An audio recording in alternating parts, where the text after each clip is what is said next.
ఆయన ఈ లోకానికి ఎందుకు వచ్చారంటే, ఆదాము చేసినటువంటి పాపాన్ని బట్టి దేవునికి మనకి అగాధం వచ్చేసింది. మన ఇద్దరిని కూడా కలపడానికి ఆయన వచ్చారు. ఒకసారి తిమోతికి రాసినటువంటి పత్రిక చూడండి. మొట్టమొదటిగా ఆయన ఎందుకు వచ్చారు అనేది అక్కడ రాయబడి ఉంది చూడండి. మొదటి తిమోతికి రాసినటువంటి మొదటి పత్రిక 2వ అధ్యాయము 5వ వచనం చూడండి. దేవుడు ఒక్కడే, దేవునికిని నరులకును మధ్యవర్తియు ఒక్కడే, ఆయన క్రీస్తు యేసను నరుడు. ఈయన క్రీస్తు యేసను నరుడు.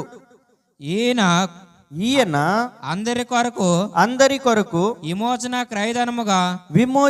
క్రయధనముగా తన్ను తానే సమర్పించుకొనెను. చాలు.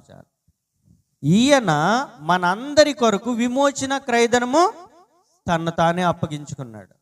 దేవుడు ఒక్కడే, దేవునికిని నరులకును మధ్యవర్తి ఒక్కడే, ఆయన క్రీస్తు యేసు అను నరుడు. ఈ వాక్యం ఏం చెప్తుందంటే ఆయన నరుడు, ఆయన సంపూర్ణ మానవుడు అని చెప్తుంది. హెబ్రీ పత్రికలో ఉంటుంది ఆయన సంపూర్ణమైన దేవుడు అని ఉంటుంది. యోహాను రాసిన పత్రికలో ఉంటుంది ఆ వాక్యము శరీరధారి అయి కృపా సత్య సంపూర్ణుడిగా ఆయన మన మధ్య నివసించెను అని ఉంటుంది. వాక్యము శరీరాన్ని ధరించుకొని ఈ లోకానికి ఆయన వచ్చారు. ఆది యందు వాక్యం ఉండెను, వాక్యము దేవుని యొద్ద ఉండెను, వాక్యము దేవుడై ఉండెను, వాక్యము దేవుడే. ఆ వాక్యమే శరీరధారి అయి కృపా సత్య సంపూర్ణుడిగా ఆయన మన మధ్యకి వచ్చారు. ఆ వాక్యాన్ని బట్టి ఆయన దేవుడు అని మనకు తెలుస్తుంది, ఈ వాక్యాన్ని బట్టి ఆయన నరుడు అని తెలుస్తుంది.